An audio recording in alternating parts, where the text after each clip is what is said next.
Magandang tanghali! Kumusta po? Narito po ulit ang update natin para sa lagay ng ating panahon.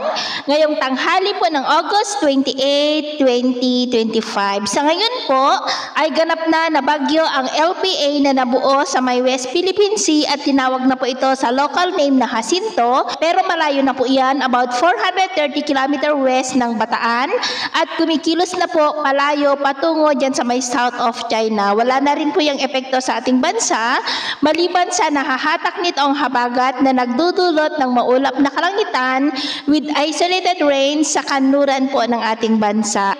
At sa atin naman pang long-range forecast, posible pa rin ang pamumuo ng mga sama ng panahon sa paligid ng ating bansa sa susunod na mga araw, pero wala naman pong nakikita na tatawid po dito sa ating kalupaan. Pero ang habagat ay patuloy pa rin ang pag-iral hanggang pa po sa mga susunod na araw. At sa lagay ng ating panahon ngayong tanghali, dahil sa habagat ay maulap ang kalangitan with isolated rain sa ilang bahagi ng Cagayan Valley, Cordillera, Central Luzon, Metro Manila, Calabarzon, Mimaropa, Bicol Region, Panay Island, Negros, Bohol, Leyte, Northern Samar.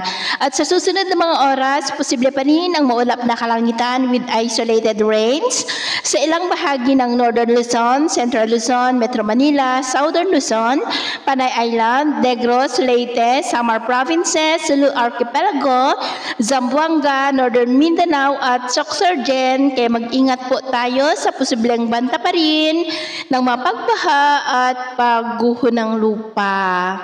Sa atin naman pong mga baybayin, dahil sa habagat ay maalon po ngayon sa mga baybay ng Palawan na ang mga alon ay posible po na aabot hanggang sa 1.9 to 2.2 meters height. Kaya hanggat maaari ay iwasan na muna natin ang papalaot dyan sa mga may kulay pula para po mas makaiwas sa mga sakunang pangkaragatan. So yun po ang latest update natin sa araw na ito. Ako po muli si James na nagsasabi sa kahit na pagsubok po na darating sa ating buhay, huwag na huwag po tayong mawawalan ng pag-asa. Thank you and God bless!